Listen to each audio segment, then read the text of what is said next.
mamake. Sasa alikuja mamake akanita. Baada ya kunita mamake, nikatoka nikenda kuingia ndani, akanambia kwamba nenda kaangalie kwenye choo.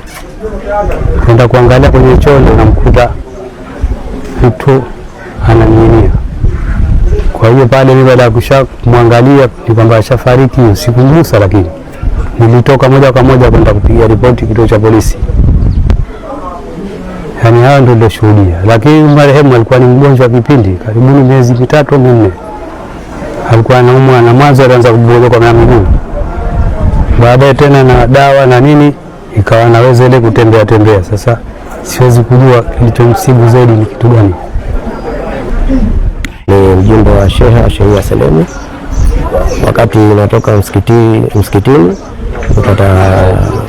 nasikia watu wanazungumza kwamba na tukio na kijana akajinyonga, lakini kwa sababu ni mjumbe wa Sheikh kabla nitoke nifuatilie kweli, nikakuta hii hali ipo, na nikachukua fursa kumpigia Sheikh Selemu, na sikutosheka na hapo nikampigia na Afandi Kombo ambaye ndo yuko katika shehia hii sasa hivi, na kweli tukaja tukaangalia tukakuta kijana akajitundika kweli, lakini alikuwa haonekani sehemu ya alikuwa anaonekana mgongoni, na kweli kamba alitundikia kwa kweli ni mbamba sana. Basi tu ndio mtihani na ajali ishafika na ahadi yake.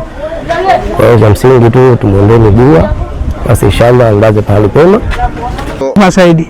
Na vijana wakati mwingine namna ambavyo unazungumza wewe mzazi akawa kufahamu na kaisi kama kwamba unamuonea, hata kuchukua mawazo mengine. Kwa kama si wazazi ama walezi, tuendelee basi kuwafundisha kwa karibu kwa hekima zaidi, ili kusudi yale tunayoelekeza waweze kuyashika na kuwafanyia kazi vizuri. Wakati mwingine vijana wetu wamechanganyika na mambo tofauti, nao pia familia kama baba amekuwa na changamoto hiyo, basi ami jirani shemeji kama hawa siweza kukaa naye ili kusudi waweze kuzungumza nao.